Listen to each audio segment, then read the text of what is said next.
ইয়া'লামু মা বাইনা আইদিহিম ওয়া মা খালফাহুম ওয়া ইলাল্লাহি তুরজাউল উমুর। আল্লাহ তাআলা ডাক দিয়ে পৃথিবীর মানুষদেরকে বললেন, এই পৃথিবীতে আমার বান্দারা যতদিন পৃথিবীতে বেঁচে থাকবে, 10 বছর হায়াত পাক, 20 বছর হায়াত পাক, আর 50 বছর হায়াত পাক না কেন, ওর হায়াতের ব্যাপারে বান্দা জানে না। ওই বান্দার গোটা সামনের বিষয়টা আমি আল্লাহ জানি। আর ওর অতীতের যে কর্মকাণ্ডগুলো হয়ে গেল, আপনার পিছনে যা কিছু হয়েছে আপনার কিচ্ছু মনে নাই, অথচ ওই পিছনের সকল বিষয়গুলাকে আল্লাহ তাআলার দরবারে আপনার হিসাব দিতে হবে। আমার ভাইরা, আল্লাহ তাআলা তিনি কোরআন আল কারীমের ভিতরে বললেন, ওয়া ইলাল্লাহি তুরজাউল উমুর। আর পৃথিবীর সমস্ত ব্যক্তিদেরকে, সমস্ত সৃষ্টিকুলকে আমি আল্লাহ আমার দরবারে ওদের ফেরত আসতে হবে। এখন আপনি আল্লাহর দরবারে তো ফিরে যাচ্ছেন না, জালসা শেষ করে বাড়িতে যাবেন, মা বোনরা বাড়িতে যাবে, তাহলে আপনি আল্লাহর দরবারে কিভাবে যাচ্ছেন? আল্লাহর দরবারে যাওয়া তার মানে হলো এটাই, আজকে এই নভেম্বর মাসের 15 তারিখ চলে গেল, জীবনে কোনোদিন এই 15 তারিখ আর ফেরত আসবে না। আপনার জীবন থেকে একটা দিন হায়াত চলে গেল। এভাবেই যেতে যেতে আজকে আপনার বয়স 50 হয়ে গেল, যেতে যেতে আপনার বয়স 40 হয়ে গেল। এই 40টা বছর আল্লাহর দিকে আপনি চলে গেলেন। আল্লাহর দিকে যাওয়ার পরেও আপনার কি একটু হুঁশ হলো না যে আল্লাহর দরবারে কি হিসাব দিব? আল্লাহ বললেন 50,000 সানা। কিয়ামতের মাঠে আল্লাহ তাআলার দরবারে, কিয়ামতের মাঠে মানুষ যখন উঠবে, তোমাদের হিসাব অনুযায়ী একজন মানুষ মানে একটা দিন কিয়ামতের মাঠে একটা দিন হবে 50,000 বছরের সমান। একদিন যদি 50,000 বছরের সমান হয়, তাহলে আপনাকে যদি আল্লাহ 2 দিনের হিসাব নেন, গোটা জীবনে যা তুমি করলে, আমি আল্লাহ তোমার কাছে 2 দিনের মাধ্যমে তোমার হিসাব সব নিতে চাই। তো আল্লাহ তাআলার দরবারে আপনি যদি হিসাব দেন, তাহলে 40 বছরের জীবনের ভিতরে 12 বছর থেকে 13 বছরের মধ্যে আপনার শরিয়াত শুরু হয়েছে, ওখান থেকে 40, তার মানে 13 বছর যদি চলে যায়, 27 বছর আপনার জীবনে। 27 বছরের ভিতরে মিনিমাম আপনি 10-12 বছর ঘুমের ভিতরে কাটাই দিলেন, 10-12 বছর। তাহলে থাকলো আর কয় বছর? প্রায় 15-16 বছর। এই 15-16 বছরের ভিতরে স্ত্রীর কাছে গেলেন, খাওয়া দাওয়া করলেন, ব্যবসা বাণিজ্য করলেন, কথাবার্তা বললেন, যা আপনি কিছু করলেন, এই সময়টা আল্লাহ তাআলা যদি আপনার কাছ থেকে হিসাব গ্রহণ করতে চাই, বান্দা ওই হিসাব দিতে যদি 1 লক্ষ বছর সময় লাগে, আর কিয়ামতের মাঠটা এত খারাপ জায়গা হবে, এত নিকৃষ্ট জায়গা হবে, এত বেকায়দা জায়গা হবে, পাপিষ্ঠদের মাথার চাঁদনিগুলা ফেটে যাবে, ঘিনুগুলো বের হয়ে কানের সাইড দিয়ে বের হয়ে ঝুলতে থাকবে, মানুষগুলো পানি পানি করে পাগল হয়ে যাবে, মানুষের জিহ্বাগুলো কুকুরের মতো ঝুলতে থাকবে। ওই সময় মানুষরা এত বেপরোয়া হয়ে যাবে, বলবে আল্লাহ বিচার করার দরকার নাই, জাহান্নামে ফেলে দেন, ওর চাইতে জাহান্নামে যাই, এত খারাপ জায়গা হবে। ওইখানে যদি আপনার কাছ থেকে আল্লাহ তাআলা 2 দিনের হিসাব নেন, আব্দুর রহমান, আব্দুর রহিম, আব্দুল করিম, মাত্র 2টা দিনের হিসাব তুমি দিয়ে যাও। এই 2 দিনের হিসাব যদি আল্লাহ আপনার কাছ থেকে নিয়ে নেন, তাহলে 1 লক্ষ বছর আল্লাহর দরবারে ওই অবস্থায় আপনার হিসাব দিতে হবে। আপনি বলুন তো দেখি, আল্লাহর দরবারে 1 লক্ষ বছর হিসাব দিতে পারবেন? পারবেন নাকি? আমার ভাইরা, আপনি বলুন তো দেখি, আজকে হলো নভেম্বর মাসের 15 তারিখ, অক্টোবর মাসের 15 তারিখে এই সময় আপনি কি করেছিলেন বলতে পারবেন? মনে আছে কারোর? কেউ বলতে পারবেন না, কারোর মনে নাই। ইন টোটাল কেউ বলতেও পারবে না, এটি বলার কোনো ক্ষমতাও নাই পৃথিবীর মানুষের। আল্লাহ তাআলা বললেন, যদি মনে না থাকে তাহলে জান্নাতে যাওয়ার জন্য প্রস্তুত হয়ে যাও, মৃত্যুর জন্য প্রস্তুত হয়ে যাও, যে কোনো সময় আল্লাহর পক্ষ থেকে তোমার জীবনের ঘন্টা বেজে যেতে পারে। আমার প্রিয় ভাইরা, শেষ জামানার ব্যাপারে রাসূল সাল্লাল্লাহু আলাইহি ওয়াসাল্লাম হযরত আব্দুল্লাহ ইবনে ওমর রাদিয়াল্লাহু তাআলা আনহু একটা লম্বা হাদিস বর্ণনা করেছেন। এই হাদিসটা আমি বলে প্রায় শেষ পর্যায়ে চলে যাব, এবং এই হাদিসটা একটু নিয়ে বাড়িতে যাবেন।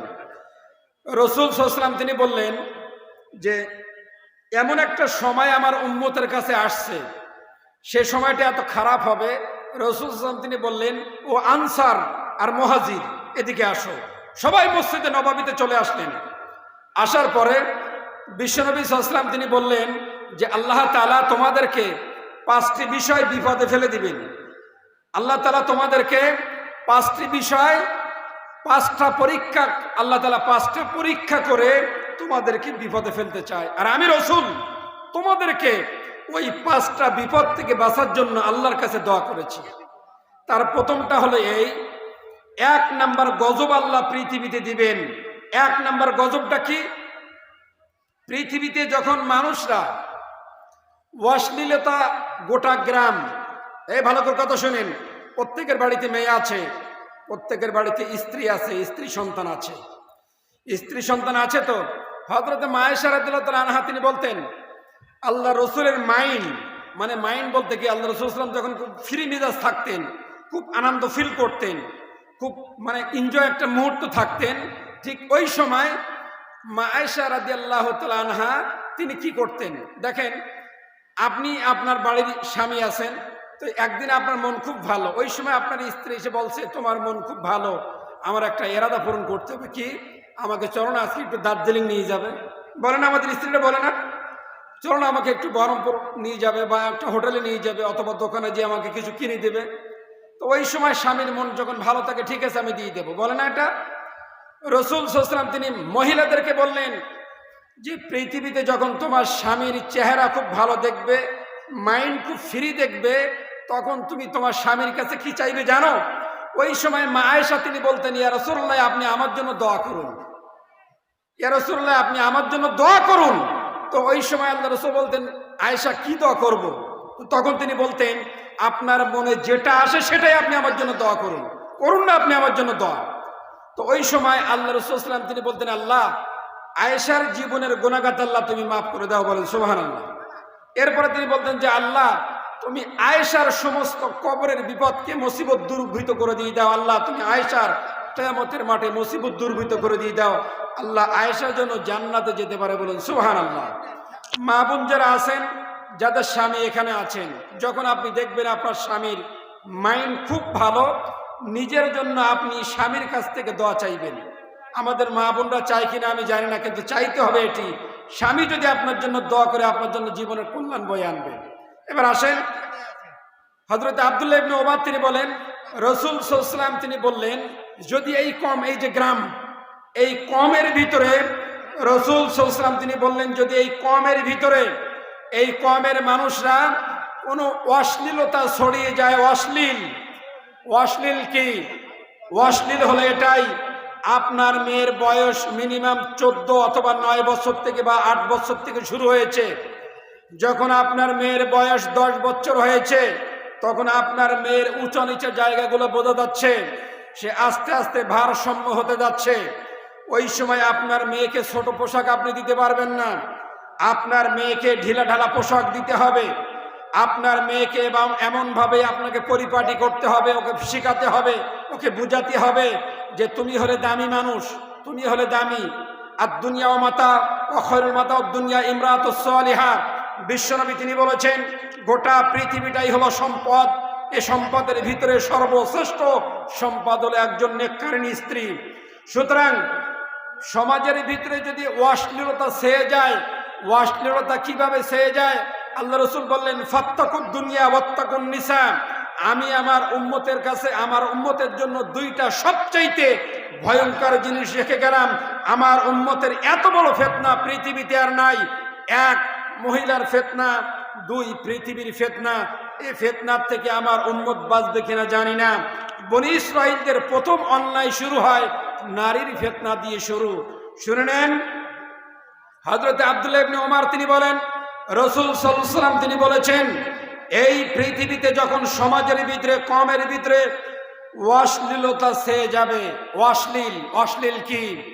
নারী পুরুষের অবাধ মেলামেশা, নারী পুরুষের অবাধ মেলামেশা যদি চলে, ওইখানে আল্লাহর গজব কিভাবে আসে দেখেন। রাসূল সাল্লাল্লাহু আলাইহি ওয়াসাল্লামের ভাষা দেখেন কত ভারী। তিনি বললেন, যদি অশ্লীলভাবে এভাবেই চলাফেরা করতে করতে ওই কওমের মানুষরা ওই অন্যায় কাজের ভিতরে লিপ্ত হয়ে যায়, অন্যায়তে যদি লিপ্ত হয়ে যায়, ও পৃথিবীর মানুষ শুনে নাও, দুনিয়ার মানুষরা শুনে নাও, আল্লাহ রসুল বললেন তাহলে আল্লাহ তাআলা ওই গ্রামের জন্য, ওই দেশের জন্য, ওই পৃথিবীর জন্য আকাশ থেকে, আসমান থেকে এমন এক গজব, এমন এক মহামারী আল্লাহ তাআলা বাজেট করে দিয়ে দেন, এমন এক বিপদ পৃথিবীতে আল্লাহ তাআলা দিয়ে দেন, যেই বালা, যেই মুসিবত, যেই ফিতনা পৃথিবীর মানুষরা ইতিপূর্বে কোনোদিন জানি নাই যে আল্লাহর কি সেই বিপদ কি। আমরা জানি ইতিপূর্বে করোনা নামক এক ভাইরাস আমাদের জীবন থেকে বের হয়ে গিয়েছে, গোটা পৃথিবীতে একসাথে ব্লক হয়ে গেল, এক্সপোর্ট ইম্পোর্ট বন্ধ হয়ে গেল, সিনেমাগুলো বন্ধ হয়ে গেল, ক্লাবগুলো বন্ধ হয়ে গেল, স্কুল ভার্সিটি ইউনিভার্সিটি বন্ধ হয়ে গেল, বাজারগুলো বন্ধ হয়ে গেল। প্রত্যেকটা ব্যক্তিকে, প্রত্যেকটা রাষ্ট্রপ্রধান নিজের রাষ্ট্রের ভিতরে তারা অবরোধ রেখে দিল, ঘর থেকে বের হলে মার, কারণ ঘর থেকে বের হলে বিপদ আসছে। সেই বিপদ কি? এমন এক মহামারী। আরে মহামারীর ভয় তুমি কেন করছো? এই মহামারী কিসের জন্য আসলো সেইটা তুমি বন্ধ করতে পারলে না। রাসূল সাল্লাল্লাহু আলাইহি ওয়াসাল্লাম 1450 বছর আগে তিনি বললেন, গ্রামের মানুষ, সমাজের মানুষরা যদি এভাবেই করে ফিতনা ফাসাদ শুরু করে দিয়ে যায়, ফিতনায় লিপ্ত হয়ে যায়, আল্লাহর পক্ষ থেকে এমন এক মহামারী পৃথিবীর মানুষের জন্য আমি আল্লাহ উপহার দিব, যেই মহামারী মোকাবেলা করার মতন পৃথিবীর কোনো ব্যক্তি থাকবে না, যার উজ্জ্বল দৃষ্টান্ত কিছুদিন আগে আমরা দেখে এসেছি। কথা বলুন ঠিক কিনা? কথা বলুন আমার প্রিয় ভাইরা। একটা জিনিস আপনি আমাকে বলুন তো দেখি, যে এই এলাকার মা বোন যারা আছেন, মা বোন সম্মানী ব্যক্তি, সম্মানী জিনিস কত দামি। গোটা পৃথিবীর সব সম্পদ যদি একদিকে রাখা হয়, একজন মহিলার সতীত্বে যদি একদিকে রাখা হয়, গোটা পৃথিবীর সম্পদের চাইতেও একজন নারীর সতীত্ব তার চাইতে বেশি দামি। হযরত ওমর রাদিয়াল্লাহু তাআলা আনহুর জামানায় তিনি যখন যুদ্ধের ময়দানে তার সমস্ত বাহিনীদেরকে পাঠালেন, ওই সময় একজন বৃদ্ধ মহিলার একটা ছেলে ছিল, তাকেও যুদ্ধের ময়দানে পাঠানো হয়েছে।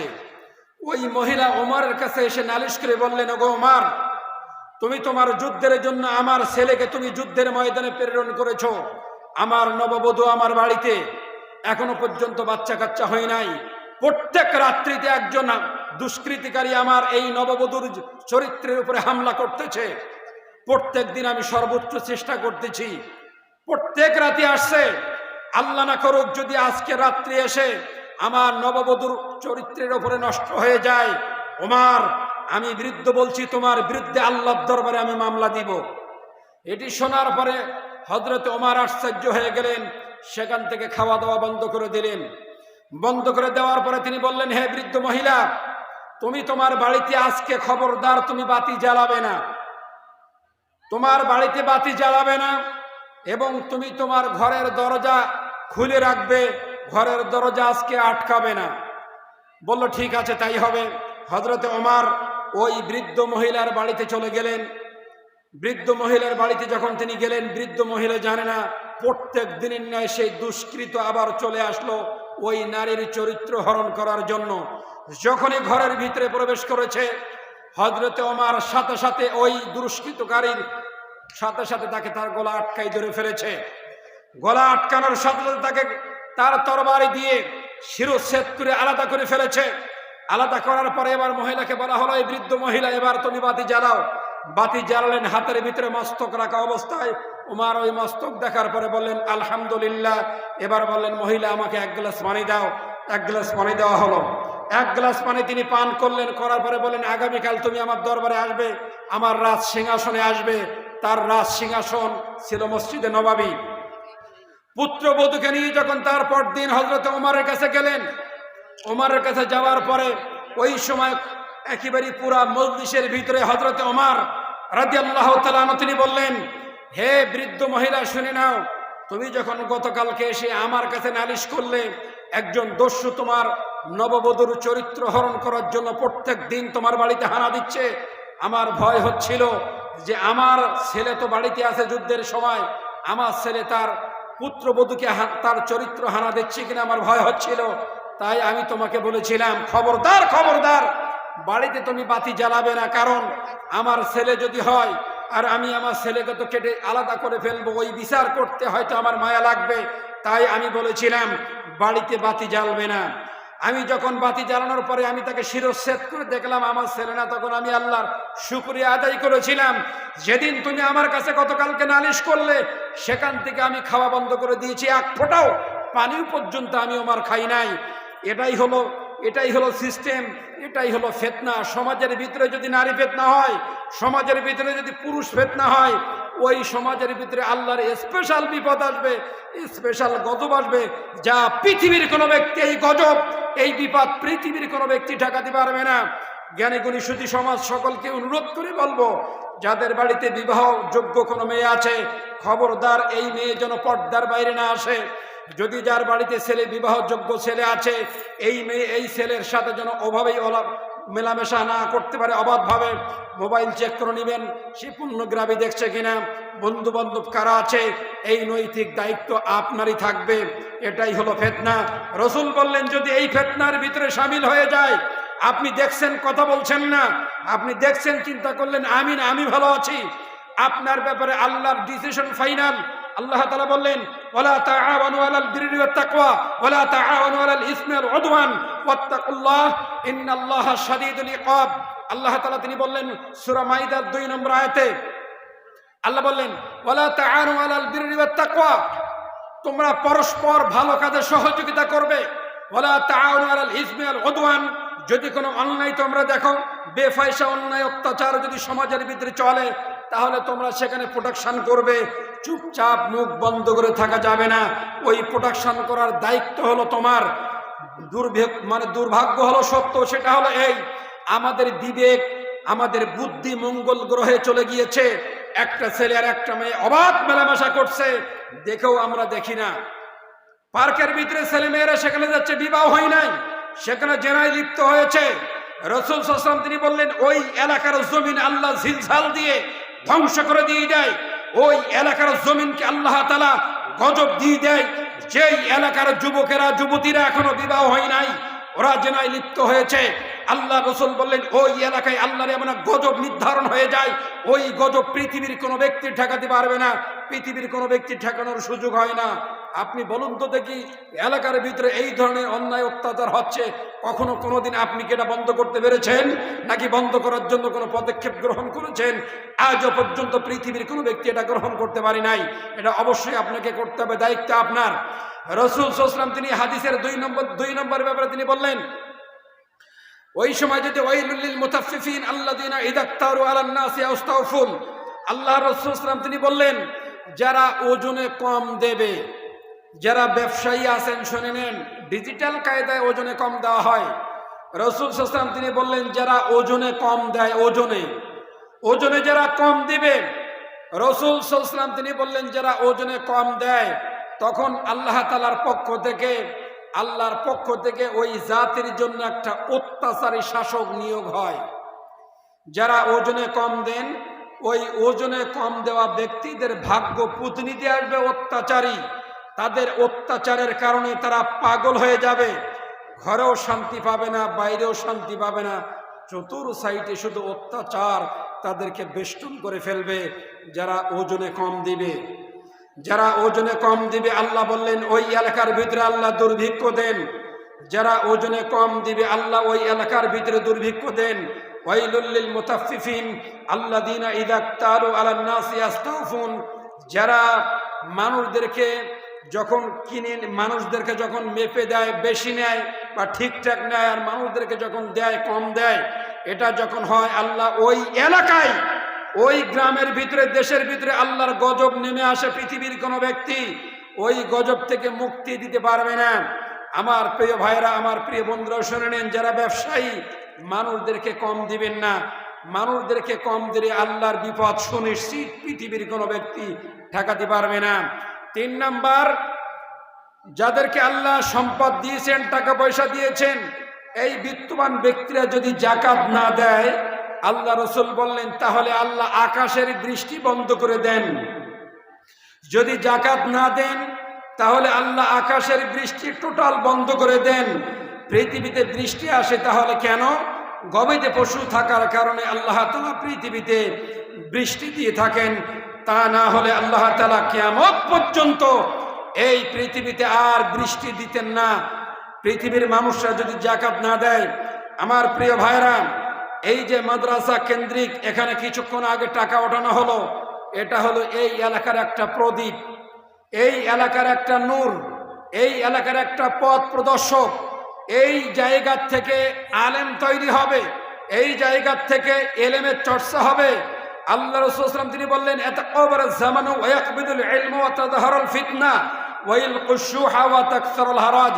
ক্বাইলা ইয়া রাসূলুল্লাহ ক্বালাল হারজু ওয়াল কাতিল ওয়াল মাকতুলু ফিন্নার। বিশ্বনবী সাল্লাল্লাহু আলাইহি ওয়াসাল্লাম তিনি বললেন, এমন একটা সময় আমার উম্মতের কাছে আসছে, দ্রুত তাদের কাছ থেকে সময় চলে যাবে, ওয়া ইয়াকবিদুল ইলমু, ইলম উঠে যাবে আমার উম্মতের কাছ থেকে, আমার উম্মতের কাছ থেকে ইলম থাকবে না। আপনার ছেলেকে আপনি বাংলাতে লেখাপড়া শেখাচ্ছেন, প্রত্যেক মাসে সেখানে 3-4 হাজার 5,000 টাকা ব্যয় করেছেন, আর যেই বাচ্চাটাকে আপনি মাদ্রাসায় দিলেন ওই বাচ্চার পিছনে 500 টাকাও আপনি ব্যয় করলেন না। শুধু তাই নয়, আজকাল মাদ্রাসায় আমরা বেছে বেছে ছেলে দেই। কোন বাচ্চাদেরকে মাদ্রাসায় দেয় আপনি কি জানেন? লেলা, কানা, খুলোয়া, এরপরে যে ব্যক্তি বোঝে না, এরপরে নর্মাল, গোটা গ্রামের 3-4 মেম্বার, পঞ্চায়েতের মেম্বাররা বিচার করে যার শয়তানি বন্ধ করা যায় না, এবার সবাই মিলে চিন্তা করে এর মাদ্রাসায় দে। আর যার ব্রেন ভালো, ভালো ব্রিলিয়ান, বিরাট ভালো ব্রেন, একে দেয় ইংলিশ মিডিয়ামে, একে দেয় ভার্সিটিতে, একে দেয় হাই স্কুলে, যাতে করে চোর হবে, লম্পট হবে, লুচ্চা হবে, বদমাইশ হবে। যেই ছেলেটা ব্রেন ভালো এরে দিল বাংলায় জেনারেল লেখাপড়া করানোর জন্য, আর যার ব্রেন টোটালি ভালো না এরে দিয়েছে মাদ্রাসায়। ওই মাদ্রাসায় পড়া ছেলেকে নিয়ে লেখাপড়া করাই আল্লাহ ওকে এমন এক শাইখুল হাদিস বানাইছে, ওকে এমন জ্ঞান দান করেছে, গোটা জাতির কাছে উজ্জ্বল প্রদীপ হয়েছে। আমার প্রিয় ভাইরা, বিশ্বনবী তিনি বললেন, ওয়াকবিদুল ইলমু, এমন একটা টাইম আমার উম্মতের কাছে আসছে যাদের কাছ থেকে জ্ঞান উঠে যাবে, এ জ্ঞান থাকবে না। আপনার কলিজার ভিতরে জ্ঞান নেই, আপনি একটা হাদিস বলতে পারেন না, কোরআনের একটা আয়াত বলতে পারেন না, আপনার কোনটা শয়তানের পথ, কোনটা জান্নাতের পথ, ইন্না হাদাইনাহুস সাবিলা ইম্মা শাকিরা ওয়া ইম্মা কাফুরা, কোনটা ভালো পথ কোনটা মন্দ পথ বলার ক্ষমতা আপনার নাই। এইটা জানতে হলে, বুঝতে হলে আপনাকে ইলম চর্চার জায়গা লাগবে। সৌভাগ্যবান আপনারা, আপনারা কি জানেন অনেক নামি দামি বিশ্বের অনেক রাষ্ট্র আছে যাদের সেই রাষ্ট্রের ভিতরে এরাম আরবি শিক্ষার ব্যবস্থা সেখানে নাই। ধুকি ধুকি তারা মরতেছে, তারা আফসোস করে মরতেছে। আর আপনার বাড়ির কাঠগোড়ায়, আপনার বাড়ির বারান্দায় এমন সুন্দর শিক্ষা প্রতিষ্ঠান আছে, অবহেলায় আপনার জীবন চলে যাচ্ছে, আপনি মূল্যায়ন করলেন না। বাৎসরিকভাবে এখানে জালসা করা হয়, হাতে ধরে পায়ে ধরে বলা হয়, বাবা এই মাদ্রাসায় কিছু টাকা পয়সা দাও, এখানে শিক্ষকদের বেতন, বাচ্চাদের খাওয়া, এখানে ইলম চর্চার জায়গা, কোরআন চর্চার জায়গা, হাদিস চর্চার জায়গা, এখানে কিছু তোমাদেরকে অনুদান করতে হবে। তখন আমরা চিন্তা করি এখানে এত টাকা কিভাবে দিব, আমরা এত টাকা কি দেওয়া যায়, এই মানসিকতা হয়ে গিয়েছে আমাদের। এখান থেকে আমাদের অবশ্যই ফিরে আসতে হবে, তা না হলে আল্লাহ তাআলার দরবারে আপনাকে এবং আমাকে এমন ভাবে হিসাব দিতে হবে যে হিসাব দিয়ে আল্লাহর দরবার থেকে উঠে যেতে পারবো কিনা আমরা জানি না। আমার প্রিয় ভাইরা, আমার প্রিয় বন্ধুরা, বলতেছিলাম একটা রাত্রি জলসা হয়েছে এখানে। এক রাত্রি আপনি কি শুনবেন?